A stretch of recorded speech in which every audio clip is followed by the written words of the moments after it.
Bonjour les aventuriers, je suis très heureuse de vous retrouver aujourd'hui dans cette nouvelle vidéo dans laquelle nous allons parler de l'automassage Abhyanga.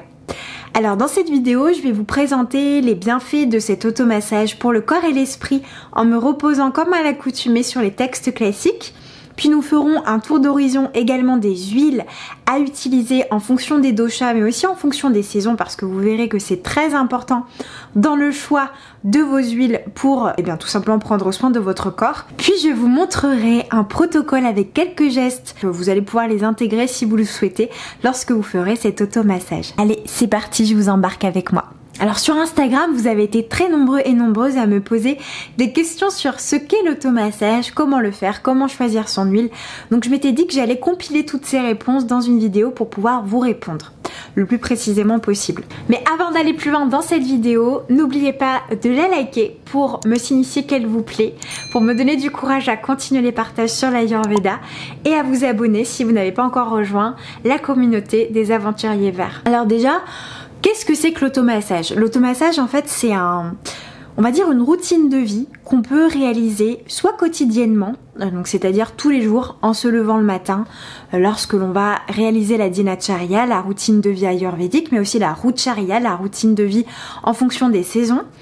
On va pouvoir l'intégrer dans les gestes du matin, donc notamment avant la douche. En fait, l'automassage, donc c'est vraiment une invitation à prendre contact avec votre corps et avec votre esprit. J'aime bien dire que c'est mon moment de rendez-vous, mon moment aussi de méditation. Je le prends vraiment comme une méditation où je vais venir me nourrir, que ça soit d'un point de vue spirituel, je vais venir nourrir mes sens par les odeurs, par la couleur de mon huile, par la chaleur.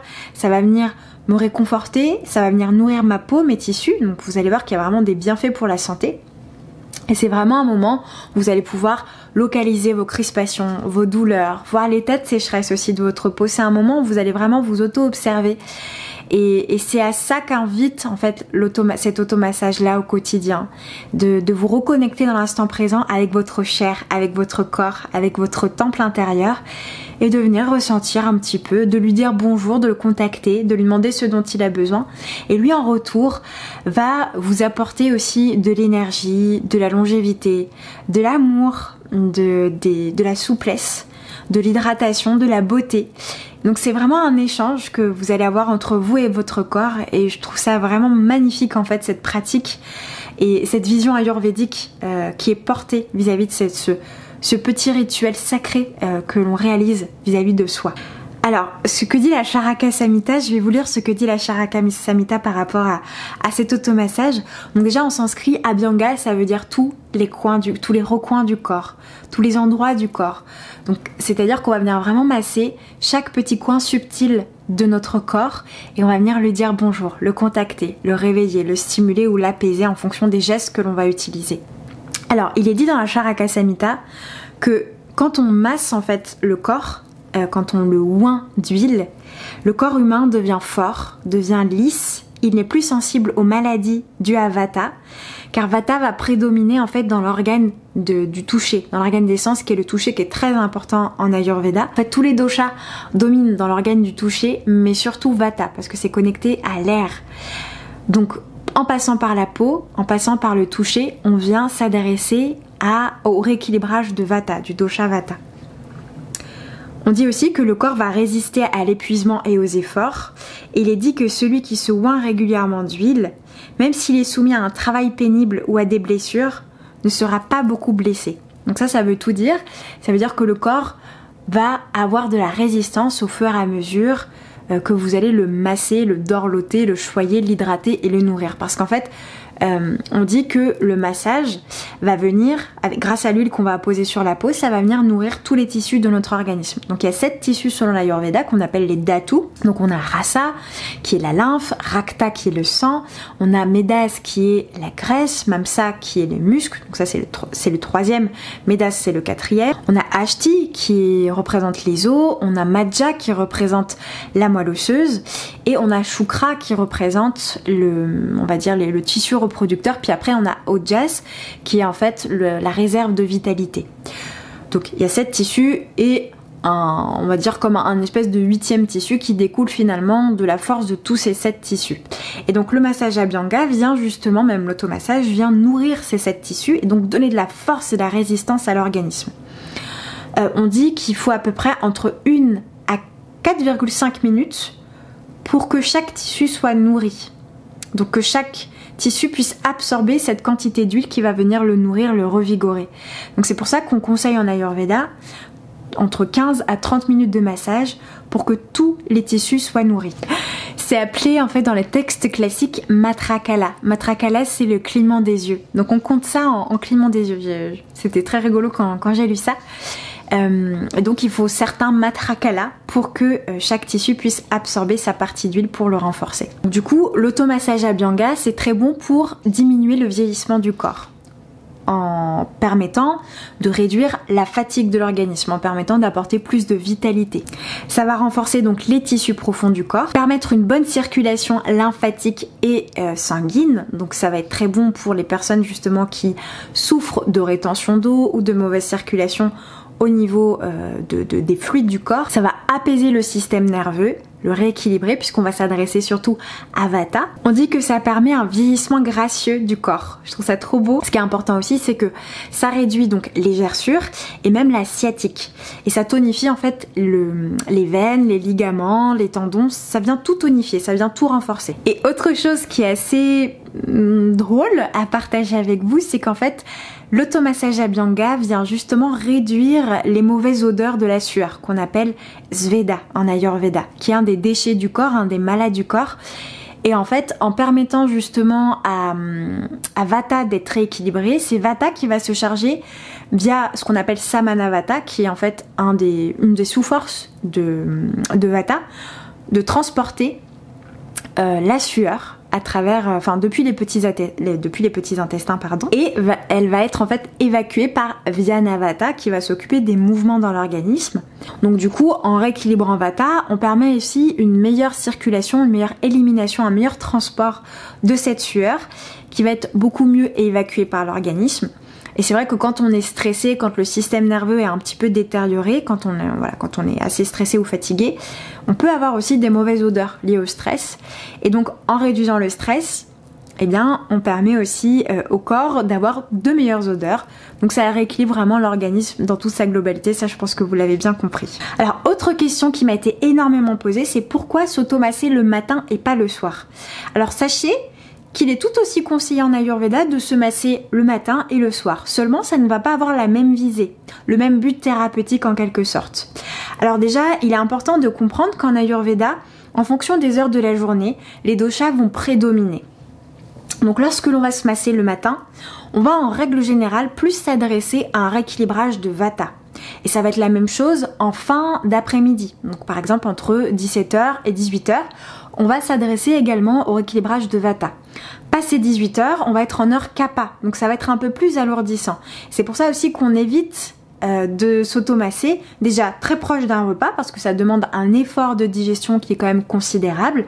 Donc toujours en dehors des repas, donc on dit qu'il faut à peu près entre 1h30 à 2h de temps, donc il faut vraiment l'éloigner du moment où vous allez manger. Donc si on veut un peu plus augmenter Kapha par exemple, on pourra le faire à ce moment-là pour les personnes notamment qui souffrent d'insomnie, qui n'arrivent pas à dormir. On va leur donner des massages à faire plutôt sur leur organisme à ce moment-là de la journée, donc c'est-à-dire à partir de 18h jusqu'à 22h, puisqu'à partir de 22h c'est Pitta qui va plutôt prédominer jusqu'à 2h du matin. C'est important de savoir que le matin, donc entre 3h et 6h du matin, mais on considère aussi que entre 6h et 7h, voilà, Vata prédomine puisque c'est le glissement subtil, on va dire, vers l'heure Kapha, puisque Kapha, voilà, ça augmente à partir de 7h du matin. Et donc, en fait, le matin, vous allez plutôt vous adresser à un rééquilibrage de Vata lorsque vous allez réaliser votre automassage. Donc c'est là où Vata va être prédominant, du coup on va avoir encore plus de puissance pour pouvoir le rééquilibrer. On va avoir aussi plus d'effets sur tout ce qui est crispation, tout ce qui va être douleur, qui est de l'ordre d'un déséquilibre Vata, mais aussi tout ce qui va être sécheresse au niveau du corps. On va avoir plus en fait de facilité à rééquilibrer Vata à ce moment-là de la journée. Mais encore une fois, si vous sentez plutôt de le faire le soir, il n'y a aucun souci. Ça va seulement dépendre aussi de votre force de digestion. Ça c'est important à comprendre. Si vous vous massez en heure kappa, vous risquez de vous alourdir, d'accord? Donc je vous remettrai les horaires en fait des doshas en dessous de la vidéo pour que ça puisse être un peu plus clair pour vous. Une fois que vous aurez écouté cette vidéo, vous pourrez regarder dans le descriptif de la vidéo. Une des contre-indications à l'automassage quotidien, c'est l'indigestion. Si vous souffrez d'indigestion ou même que vous êtes un peu enrhumé, un peu malade, on évitera en fait de s'automasser parce que ça va demander un certain effort de digestion à votre corps. Puis si vous avez aussi un excès de kappa, on évitera de s'automasser ou alors de s'automasser avec n'importe quelle huile. On va plutôt utiliser des huiles qui sont un petit peu tikshnas, c'est-à-dire qui vont pénétrer facilement le corps et qui vont peut demander aussi d'efforts d'assimilation par l'organisme en fait. Donc là on va avoir tout ce qui va être huile comme l'huile de moutarde, à condition de ne pas avoir d'excès de pitta, ou alors de navratna, qui est une huile que je vous ai déjà présentée dans une de mes vidéos, donc à base d'hibiscus, d'amalaki, de camphre, etc., qui est assez puissante. Donc maintenant je vais vous donner quelques conseils pour pouvoir choisir votre huile au mieux. Alors en Ayurveda, le choix de l'huile va être tributaire de 4 éléments. Donc tout d'abord, votre Vikriti. Donc la Vikriti, c'est l'état d'équilibre ou de déséquilibre de vos doshas. Par exemple, si vous êtes quelqu'un de Pitta, admettons de Pitta Kappa, mais que vous avez un gros déséquilibre de Vata, que vous êtes très stressé, très anxieux en ce moment, que vous êtes fatigué, que vous avez pas mal de douleurs au niveau de l'organisme, et bien dans le choix de votre huile, vous allez plutôt vous focaliser sur une huile qui va apaiser Vata, puisque c'est votre Vata qui est le plus déséquilibré dans vos doshas. Et ça va être pareil pour tous les doshas d'ailleurs. Ensuite, on va aussi prendre en considération la Prakriti, mais la Prakriti, si votre constitution est plutôt équilibrée, si vous n'avez pas de déséquilibre majoritaire ou trop important, alors vous allez pouvoir vous référencer à votre constitution ayurvédique.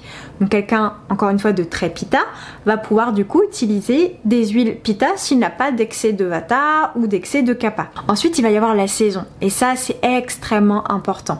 Parce que ça va en fait sensibiliser les doshas. Certains doshas vont être en situation de prakopa, c'est-à-dire d'explosion, d'autres en situation d'accumulation et qui vont donc augmenter pendant la saison un peu déséquilibrante pour elles. Donc par exemple, à la fin du printemps et tout au long de l'été, c'est Pitta qui va exploser. Pendant l'automne et jusqu'à la première partie de l'hiver, c'est Vata qui va augmenter. Et de la fin de l'hiver jusqu'à, on va dire presque la fin du printemps, c'est Kapha qui va augmenter.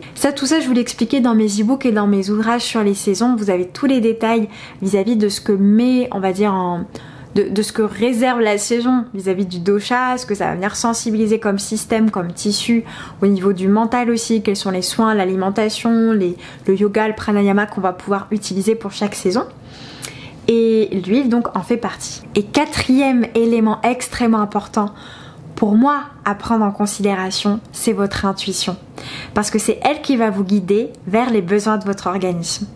Donc par exemple, quand vous allez choisir une huile, que vous allez la sentir, que vous allez la voir, parfois on est irrémédiablement attiré par une huile particulière. Et ça, c'est important aussi de le prendre en compte parce que ça veut dire que l'intelligence de votre corps va vous guider vers ce qu'il y a de mieux quand vous êtes bien connecté à votre organisme. Donc maintenant, on va faire un tour d'horizon des huiles à choisir et à sélectionner en fonction du dosha que vous souhaitez rééquilibrer. Donc pour les Vata, vous allez avoir l'huile de coco, l'huile de pépin de raisin, le ghee, l'huile d'olive, l'huile d'amande douce, l'huile de jojoba, l'huile de rose qui est très apaisante, l'huile de brahmi aussi qui est très utilisée pour apaiser Vata, l'huile de germe de blé que j'aime beaucoup utiliser également en massage ou en automassage lorsque Vata est déséquilibré. Elle est quand même assez légère, je trouve, à absorber, même si le blé est réputé pour être lourd.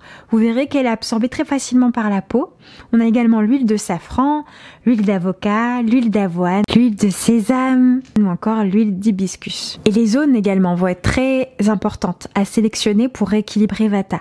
Donc pour un massage équilibrant pour Vata, vous allez surtout vous concentrer sur la zone du système digestif et notamment de votre côlon. Je vous montrerai quelques gestes à la fin de cette vidéo et vous verrez que ça détend énormément Vata puisque c'est le site de production de ce dosha. Le côlon est le site de production de Vata. mais aussi tout ce qui va être hanches, donc les hanches, derrière le dos, au niveau des lombaires, les oreilles, les jambes et les pieds. Mais encore une fois, toute la peau va permettre de rééquilibrer le dosha vata. Mais si vous devez aller, on va dire, au plus rapide parce que vous n'avez pas le temps de faire tout le corps, alors ces endroits-là du corps vont permettre stratégiquement de rééquilibrer votre dosha vata. Pour Pitta, vous allez pouvoir choisir également de l'huile de pépin de raisin, l'huile de coco qui est très apaisante pour ce dosha, le ghee, l'huile d'olive qui est tridoshique, l'huile de tournesol, l'huile de jojoba, l'huile de rose, l'huile de concombre qu'on peut trouver également, l'huile de brahmi, l'huile de germe de blé aussi qui va énormément équilibrer, l'huile d'avocat, l'huile de safran, l'huile d'hibiscus également et l'huile d'avoine. Les endroits à masser pour Pitta stratégiques vont être les intestins, le foie, le cœur pour apaiser l'esprit puisque en Ayurveda l'esprit siège dans le cœur. C'est important aussi de le masser, de le contacter pour pouvoir apaiser Pitta puisqu'en général le cœur est assez emballé chez ce profil qui est assez passionné, qui est beaucoup dans le contrôle, donc ça permet de relâcher l'esprit. On va avoir la rate, les tempes, les pieds, les mains aussi qui sont très contractés en général chez cette constitution. Pour Kapha, enfin, vous avez donc l'huile de moutarde, l'huile de jojoba, l'huile de navratna, l'huile de camphre, l'huile de rose qui est tridoshique, l'huile de pépin de raisin, l'huile de coton, l'huile de brahmi, l'huile de sésame, l'huile de fenugrec, de roquette, l'huile de lys ou encore de calendula. Et vous pouvez y ajouter donc quelques gouttes d'huile essentielle, notamment d'eucalyptus, d'épinette noire ou encore d'hélichrys italienne et même de sapin pour pouvoir booster et apaiser votre kapha. Alors chez Kapha, les endroits stratégiques au niveau du massage, ça va être la poitrine qui est assez souvent encombrée chez ce profil, permettre aussi de décongestionner tout ce qui est sphère pulmonaire, souvent encombré quand on a un excès de kapha, le nez également, les pieds, les jambes parce que la circulation est souvent mauvaise et capricieuse chez cette constitution, donc c'est important aussi de venir décongestionner la lymphe, de venir lui permettre de bien circuler avec fluidité dans l'organisme. Donc les jambes sont très importantes et l'ensemble du système digestif, notamment l'estomac qui est la zone de production de ce dosha. J'ai oublié de dire que pour Pitta c'était les intestins. Et donc l'estomac va être ramassé à contacter un peu plus longuement. Encore une fois, connectez-vous à vos besoins, au ressenti de votre organisme, à votre intuition et ce à quoi vous appelle votre corps au niveau de votre massage pour pouvoir ressentir les zones sur lesquelles vous devez être plus attentif. Alors c'est très important quand vous allez faire votre massage d'émettre une intention.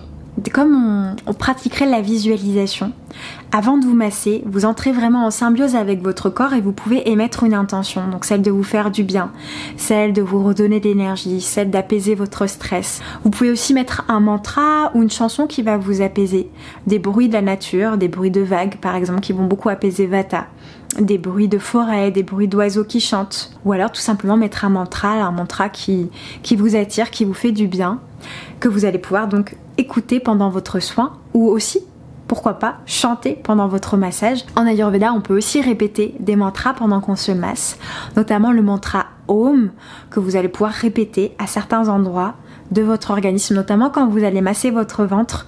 C'est extrêmement puissant, ça fait beaucoup de bien et ça vient vraiment libérer les émotions qui sont emprisonnées dans le système digestif ou au niveau de votre cœur aussi. Ça c'est un peu des zones clés que je vous partage, que j'avais appris en Inde. C'est vrai que c'est assez puissant. Et ce qu'on dit en Ayurveda, donc c'est de chauffer l'huile, pas trop fort non plus, un petit peu de sorte à ce qu'elle soit tiède et donc mieux absorbée par la peau. Donc quand on est Vata ou qu'on a un déséquilibre Vata, on peut un peu plus chauffer l'huile. Quand c'est Pitta, on va être plus sur une huile tiède.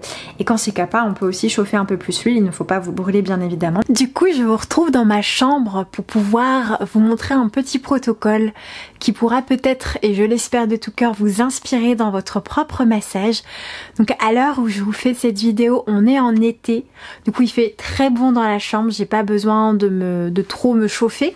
Mais si vous souhaitez, vous pouvez en fait tout simplement prendre avec vous un espèce de plaid ou alors un peignoir si vous souhaitez, ou une serviette que vous allez pouvoir mettre sur vous pour garder votre chaleur. Vous allez avoir besoin aussi de quelque chose pour pouvoir réchauffer votre huile, parce que comme je vous le disais tout à l'heure, l'huile a besoin d'être tiède ou chaude en fonction de si on veut équilibrer Pitta ou Vata ou Kapha. Mais il faut toujours qu'elle soit à minima tiède pour qu'elle puisse être bien absorbée dans vos tissus. Donc ce que j'ai avec moi en fait c'est un chauffe-huile. Donc voilà, ça se présente comme ça avec un petit support pour chauffer et un petit réceptacle en porcelaine que je pose dessus. J'appuie ici et ça chauffe mon huile. Ça marche à l'électricité bien sûr. Et puis ça la rend vraiment très agréable pour la peau. Sinon vous pouvez aussi faire ça au bain-marie, donc en chauffant votre huile dans un bol. Et ensuite vous gardez l'huile qui est chauffée, vous le mettez dans le bol et puis vous récupérez votre bol avec l'huile chaude à l'intérieur et vous venez masser. Le seul désavantage à cette pratique c'est que l'huile peut en fait refroidir assez vite. C'est pour ça que je préfère garder mon huile à une température constante sur ce genre de support. Donc du coup pour cette démonstration je vais utiliser de l'huile de rose musquée qui est extrêmement apaisante pour tous les doshas d'ailleurs. Elle vient vraiment s'adresser aux 5 sens parce qu'elle a enrichi en fait en huile essentielle de rose et c'est vrai que l'effet sur la détente, sur la relaxation est vraiment très intense avec cette huile.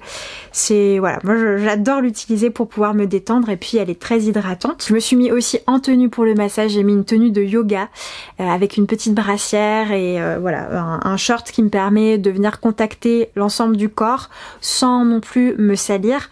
Donc n'hésitez pas à mettre des tenues plutôt noires de couleur pour éviter de trop vous salir. Des choses aussi auxquelles vous tenez peut-être un peu moins dans vos tenues. Des sous-vêtements qui ne craignent pas l'huile ou des vêtements qui ne craignent pas l'huile. Encore une fois, gardez bien votre chaleur et mettez une serviette. Donc là j'ai mis une petite serviette. Alors on voit mon petit loulou qui est allongé ici.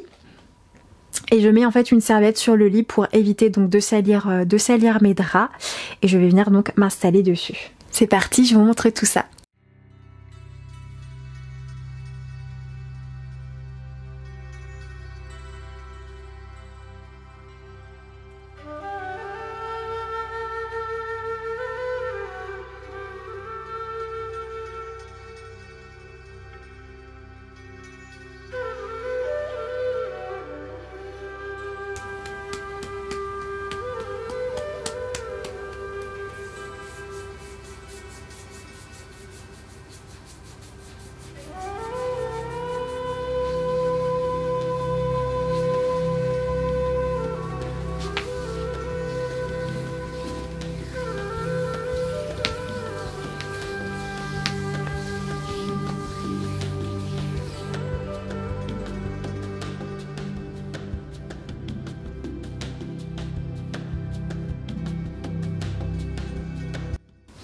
N'hésitez pas à utiliser vos poings aussi hein, pour venir en fait drainer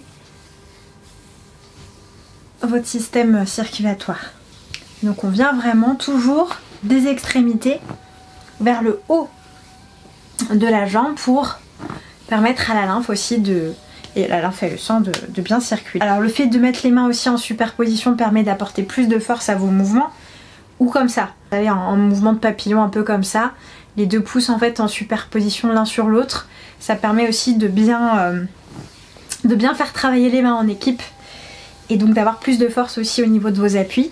Et puis on va venir remonter donc au niveau des endroits un peu plus clés pour la circulation lymphatique, donc c'est-à-dire au niveau de la cuisse, au niveau du haut de la cuisse. N'hésitez pas à bien tirer, à bien passer du temps à cet endroit-là qui est souvent assez congestionné chez tout le monde parce qu'on est très souvent assis et donc la circulation ne se fait pas très bien à cet endroit-là. Donc ce que je fais moi c'est que je tire et je fais des espèces de ronds, des cercles à l'intérieur. Ça vient justement dynamiser la lymphe et le sang. Donc je viens aussi masser bien sûr le genou en rotation comme ça, mais aussi en mouvement rotatif aussi sur les côtés. Ça fait beaucoup de bien aussi.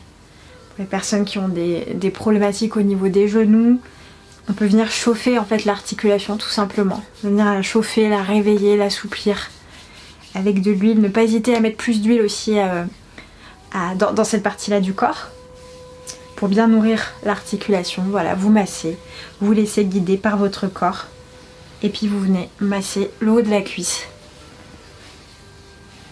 Pareil, pour permettre une bonne circulation. Vous pouvez aussi masser en ligne comme ça. Là aussi, ça permet d'avoir un geste qui est beaucoup plus approfondi. C'est très bon pour la cellulite, pour la rétention d'eau. On va vraiment faire l'ensemble de la cuisse.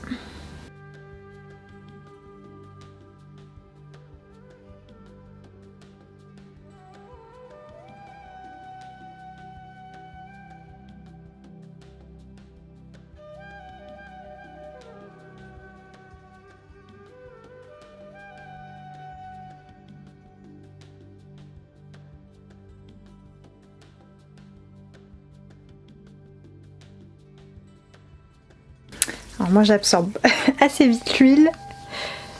Du coup, il faut en mettre une bonne quantité. Vous voyez, en fait, il faut en mettre jusqu'à ce que votre peau arrête d'absorber. Hein. Enfin, la mienne, elle absorbe beaucoup, donc il faut que j'en mette quand même plus. La chaleur, ça a tendance à assécher un petit peu. Enfin, le soleil, ça a tendance à assécher un peu la peau. Donc on vient masser les mains, le dessus des mains, les paumes.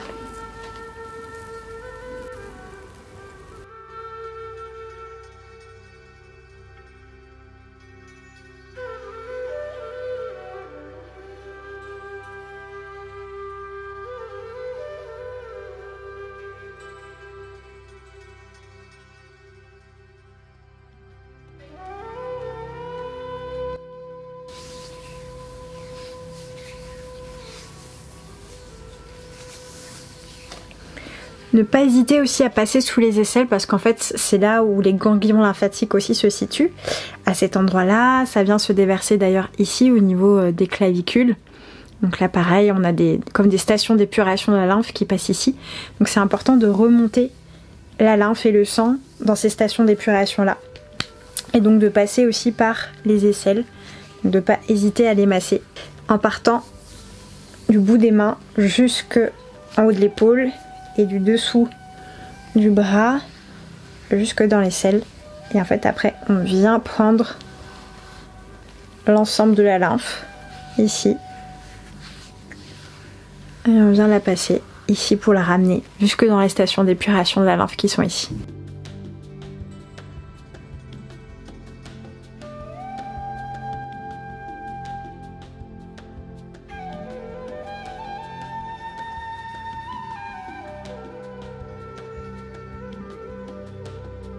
Donc voilà, et puis vous pouvez venir masser donc les oreilles qui sont très importantes à masser en rotation. Ce que j'aime bien faire aussi, c'est venir déboucher et boucher mes oreilles. Comme ça. Et venir masser les oreilles. Et ça fait énormément de bien à Vata. Ça vient débloquer l'énergie qui circule à ce niveau-là. Voilà, oh, ça fait beaucoup de bien. Et devant aussi les oreilles. Et pareil, là on a plein de canaux au niveau de la lymphe. Canaux de circulation de la lymphe. Donc on vient aussi à ce niveau-là les prendre et les ramener dans la station d'épuration de la lymphe qui est ici. Donc ça fait beaucoup de bien aussi au corps.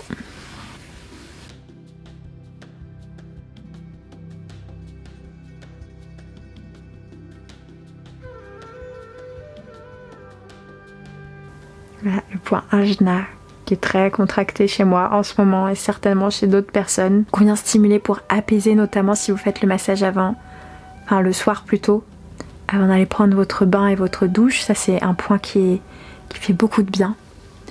Donc voilà, c'était pour vous montrer un petit peu un massage express, donc en 20-30 minutes. On laisse reposer. Ensuite l'huile pour que le corps puisse bien absorber et ensuite seulement vous allez prendre un bain chaud, enfin un bain chaud, un bain tiède ou une douche chaude ou une douche tiède en fonction de la saison à laquelle vous êtes, dans laquelle vous vous trouvez. Alors du coup pour réaliser un Svedana maison, donc avec les moyens du bord, j'ai investi en fait dans une petite machine et en fait c'est une petite machine qui fait de la vapeur comme ça, voilà, qui est très agréable et du coup en fait je fais mon Svedana comme ça. Donc je viens me le mettre ici. Et en fait on sent vraiment la vapeur. C'est très délicat, c'est pas très fort mais c'est suffisamment chaud. Et donc ça va venir en fait ouvrir les pores de la peau pour que l'huile puisse continuer d'être absorbée par le corps. Donc ça facilite l'absorption, ça réchauffe le corps. Donc voilà, vous pouvez venir vous le passer sur le corps, au niveau de la poitrine. Faut pas rester trop longtemps non plus parce que c'est assez fort. Au niveau des jambes. Et vous allez voir donc que vous allez suer, ça va faciliter la sudation aussi. Et du coup, ça permet aussi aux toxines de ressortir par les pores de la peau. Ça fait beaucoup de bien, ça donne un très joli teint. Vous pouvez vous le faire aussi sur le visage. Moi j'adore le faire, ça me fait un teint de bébé. Ça fait ressortir l'éclat, la beauté de la peau. Enfin voilà, j'adore. Et vous faites ça en fait avec de l'eau déminéralisée. Pour éviter de trop entartrer la machine. Ça permet à la machine de bien vieillir en fait dans le temps. Voilà. Du coup, est-ce que vous êtes adepte de cet automassage Abhyanga, de cet automassage ayurvédique? Si oui, dites-le moi dans les commentaires. Et si vous ne l'êtes pas, est-ce que vous comptez peut-être l'intégrer soit au changement de saison ou alors tout au long de l'année? Dites-le moi aussi pour partager là où vous en êtes en fait vis-à-vis de cette pratique ayurvédique. C'est vrai qu'on en parle beaucoup dans la dinacharya, dans la routine de vie ayurvédique. Et finalement, beaucoup de personnes l'intègrent, mais n'arrivent pas à le faire quotidiennement ou n'arrivent pas trop à comprendre peut-être les bienfaits de cette pratique-là. Dites-moi peut-être si vous ressentez ces bienfaits-là qui ont été partagés avec vous. Est-ce que vous en avez déjà observé certains? Est-ce que ça a peut-être réduit le vieillissement de votre peau, un meilleur endormissement? Dites-nous tout dans les commentaires pour qu'on puisse un petit peu voir ce qu'il en ressort et si les textes classiques ont bien raison. Alors, je vous ai préparé également un petit cadeau que vous allez pouvoir récupérer dans la description de la vidéo, à savoir un pack ayurvédique gratuit spécial femme dans lequel je vous partage les incompatibilités alimentaires ayurvédiques pour prendre soin de votre digestion. Je vous ai partagé également 2 recettes ayurvédiques tridoshiques, des recettes de bains de fleurs à réaliser, de bains de plantes, de bains de fleurs à réaliser pour prendre soin de votre esprit. Donc très bon si par exemple si vous souffrez de stress ou d'insomnie. Mais également les repères clés pour voir si votre cycle menstruel est sain ou non, et équilibré ou non. Vous allez pouvoir aussi retrouver un questionnaire ayurvédique que j'avais réalisé il y a quelques temps maintenant avec un médecin indien et des conseils pour prendre soin de votre cycle menstruel. Tout ça c'est gratuit, vous avez juste à déposer votre adresse mail et votre nom et je vous envoie tout ça. Je vous fais des gros bisous, je vous dis à très vite dans une prochaine vidéo et dites-moi un petit peu tout ce que vous en pensez dans les commentaires. À très vite les aventuriers, je vous embrasse bien fort. Mouah.